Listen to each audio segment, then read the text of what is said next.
Your cruise balcony isn't as private as the brochure photo makes it look. There are gaps you can't see from your cabin, dividers that open without you knowing, and a rule change in 2026 most cruisers haven't heard about yet. Everything in this video is pulled from official cruise line policies and recent traveler reports, so you're getting what's actually true right now, not just internet rumors. Number 1. The gap problem nobody mentions. Balcony dividers look solid from a distance, but on most ships they aren't sealed all the way to the deck or the ceiling. Many cruisers report noticing small gaps at the top and bottom of the partition. One recent traveler blog even described wind-blowing loose items like nail clippings straight under the divider from the next balcony over, as of mid-2026. It sounds funny, but it makes a real point.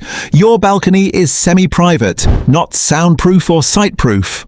Pro tip: if privacy matters to you, keep loose or personal items off the balcony floor near the divider line, and don't assume the person next door can't hear you just because you can't see them. Number 2. Sound travels farther than you think. This is the flip side of the gap issue. Voices carry along the hull, especially at night when the ship is quieter. A private conversation on your balcony can be a shared one with 2 or 3 cabins around you. The fix is simple. Save sensitive conversations for inside the cabin with the door closed, and keep music or calls at a low volume outside. Cruise etiquette guides consistently flag noise as one of the more common balcony complaints, so this one cuts both ways. Protect your own privacy and be the neighbor nobody complains about. Number 3. Know whether your divider can even open. On several ships, the partition between adjoining balconies isn't just decorative. Crew can physically open it on request, usually for groups traveling in connecting or side-by-side cabins. Royal Caribbean's own guidance says whether this is allowed varies by ship, so it's worth asking your travel agent or the line directly before you sail if this matters to you. There's one useful exception to know. On Royal Caribbean's Voyager-class ships, many of the balcony dividers are reportedly bolted directly to the hull, so they physically cannot be opened at all. That's actually the more private option if you're booking solo. On other classes, if you don't know your neighbors, it's completely reasonable to ask your stateroom attendant to keep the divider locked for the whole sailing. Number 4. If you do want it opened, timing matters. For travelers going the other direction, wanting a bigger shared balcony with friends in the next cabin, one recent MSC Seashore guest account is a good example of how this actually plays out. The request was denied on embarkation day, then approved and completed by the crew later that evening once the ship was underway. So if a shared balcony is part of your plan, don't panic if the answer is no at check-in. Ask again once you're at sea, since this seems to be a common pattern across ship lines rather than a one-off. Number 5. Not all balconies overlook the same way. Standard balconies stack directly above and below each other, which means someone one deck up can often look almost straight down onto yours. Extended or overhang balconies, common lower on the ship, where the hull widens out, get you further from the balcony above, which some cruisers find gives noticeably more privacy. The trade-off: a handful of these cabins sit near maintenance equipment like window washing platforms, so it's worth checking deck plans or asking your travel agent about the specific cabin, not just the cabin category, before you book. Number 6. The 2026 tech rule that actually protects your privacy. Here's the genuinely new detail most balcony privacy videos haven't caught up on yet.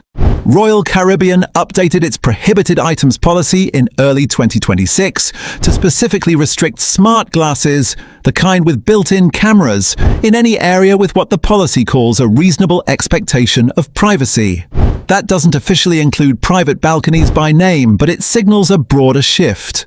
Cruise lines are actively responding to passenger concerns about being recorded without consent. If you're ever uncomfortable with a neighbor's device, camera, or behavior on an adjoining balcony, that's a legitimate security concern worth reporting, not something you have to just live with. Number 7. Don't try to DIY a privacy screen out there. This one might save you an awkward conversation with your cabin steward. Home-style balcony, privacy screens, the mesh panels you'd zip tie to a railing at home. are not something you can bring on board and hang up.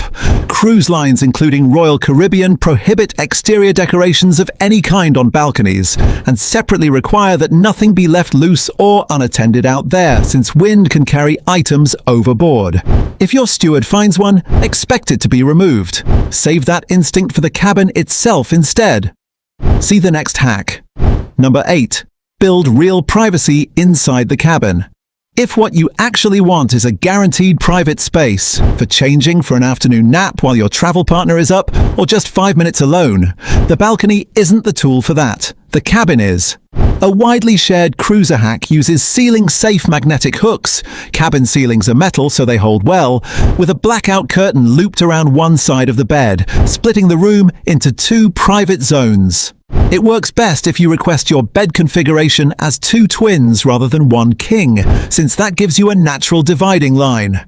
It costs under $20 in hooks and curtain and takes about 10 minutes to set up on embarkation day. And that last hack solves a problem most people don't even think to plan for. But the next one is about who's actually allowed to open your balcony without asking first. Number 9. Know who can access your balcony, and when your stateroom attendant can access your balcony for routine cleaning, and on some ships, so can crew doing exterior maintenance like window washing. This is normal and disclosed in most cruise line guest guides, but it's worth knowing so a knock or a maintenance visit doesn't catch you off guard. If you want advance notice, most attendants are happy to arrange a preferred cleaning window when you meet them on day 1. It's a small ask that usually gets an easy yes. So that's the real story on cruise balcony privacy. The gaps in the dividers, the rule about who can open them, the 2026 policy that's quietly protecting you more than you'd think, and the one hack that actually guarantees privacy. Doing it inside the cabin, not outside on the rail. If this saved you from a surprise on your next sailing, drop a comment with which hack you're trying first. And subscribe, because next week we're covering the cabin mistakes that quietly cost first-time cruisers the most money.